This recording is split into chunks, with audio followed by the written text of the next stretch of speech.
Proclamación del Santo Evangelio según San Lucas.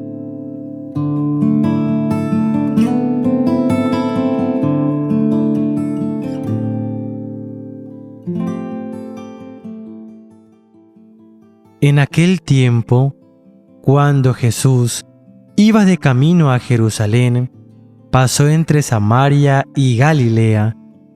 Estaba cerca de un pueblo, cuando le salieron al encuentro 10 leprosos, los cuales se detuvieron a lo lejos y a gritos le decían: Jesús, Maestro, ten compasión de nosotros. Al verlos, Jesús les dijo: Vayan a presentarse a los sacerdotes. Mientras iban de camino, quedaron limpios de la lepra. Uno de ellos, al ver que estaba curado, regresó, alabando a Dios en voz alta.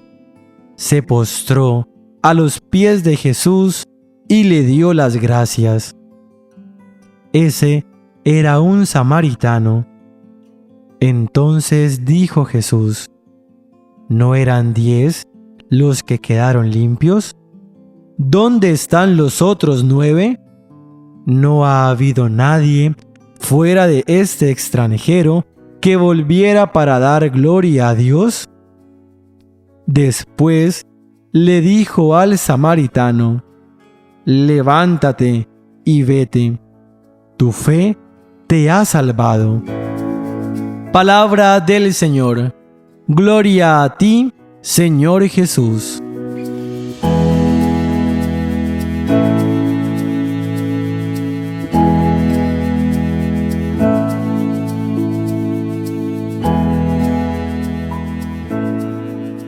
En el Evangelio de hoy, Lucas cuenta cómo Jesús cura a 10 leprosos, pero uno solo le agradece, y era un samaritano.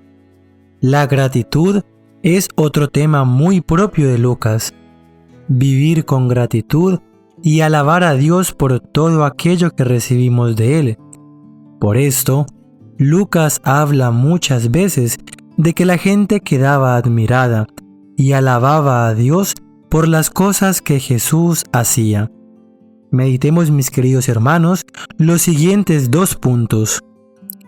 En este primer punto, se nos enseña que debemos ser coherentes. Hay, como siempre, varios aspectos en los que podríamos centrar nuestra atención. Hemos escogido en primer lugar la forma en que se da esta curación milagrosa, pues nos parece emblemática. En general, las intervenciones de Dios en nuestra vida requieren de nuestra participación. Es decir, hemos de tener fe, pero la fe debe manifestarse en actitudes y en acciones. Esto descarta de plano todas esas confesiones que a veces hacemos o nos hacen, de ser muy creyentes o muy católicos, sin que haya relación entre lo que se dice y se hace. Al Señor no se le puede engañar. Él no se contenta con declaraciones, por más floridas que éstas sean. Es preciso acompañar nuestras manifestaciones verbales de actos que corroboren lo que decimos. Es preciso ser consecuentes, coherentes. Como dice Jesús, por sus frutos los conocerán. ¿Qué tiene que ver con la lectura?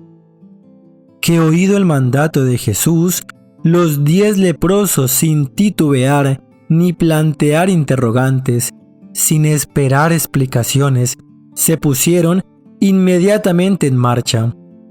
No manifestaron, por lo tanto, duda alguna, sino que obediencia al Señor. Se pusieron en marcha. Ellos sabían que, de curarse, tenían que presentarse a los sacerdotes. Por lo tanto, si Jesús les estaba mandando presentarse a los sacerdotes, eran porque los estaba curando. les bastaba su palabra. Esto es fe. Esta es la fe que el Señor nos reclama. Una fe manifestada en la acción. ¿Qué mejor ejemplo que los 10 leprosos que no terminaron de oír el mandato y ya estaban en camino? Contemplamos en este punto qué tan profunda y decidida es nuestra fe. Esta debe ser nuestra reflexión de hoy. ¿Nos disponemos a hacer inmediatamente lo que Dios nos manda? Pero si ni siquiera le damos tiempo para oírle cada día, ¿cómo vamos a hacer lo que nos manda si no lo sabemos en forma concreta? Claro, todos sabemos que en primer lugar debemos amar a Dios por sobre todas las cosas y luego amar al prójimo como a nosotros mismos. Ese es el mandato principal del Señor. Pero, ¿cómo corresponde este mandato con nuestras acciones de cada día? ¿De qué modo concreto debemos manifestar esta obediencia a sus mandatos? No se trata de declaraciones líricas, sino de hechos. Y no se trata de responder con nuestra rutina diaria, que no estamos seguros que ella corresponde a la voluntad de Dios. Ante las exigencias u obstáculos de la vida cotidiana, se trata de que cumplamos obedientemente sus mandatos, sin condiciones, sin murmuraciones, sin detenernos a evaluar o negociar, sin buscar nuestra conveniencia, sino confiando plenamente en Él, tal como hicieron los leprosos.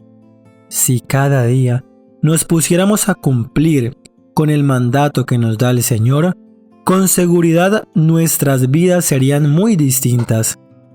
Para eso, en primer lugar, debemos prestarle atención para oírle, lo que solo lograremos si dedicamos un tiempo a la oración, a la meditación y a la reflexión, para no andar inventándonos ideas o deambulando sin saber dónde detener nuestras elucubraciones.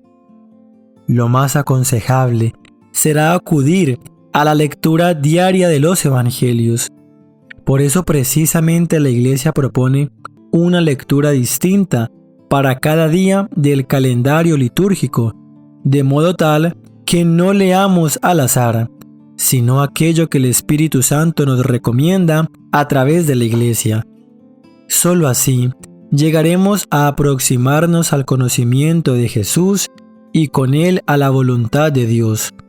Por consiguiente, estaremos en disposición de hacer lo que nos manda, en la seguridad que solo tenemos que ponernos en marcha y Él hará lo que le corresponde, lo que sea necesario para presentarnos ante quienes esté prescrito. Aunque hay mucho más seguramente, terminaremos contemplando la actitud de aquel leproso samaritano extranjero.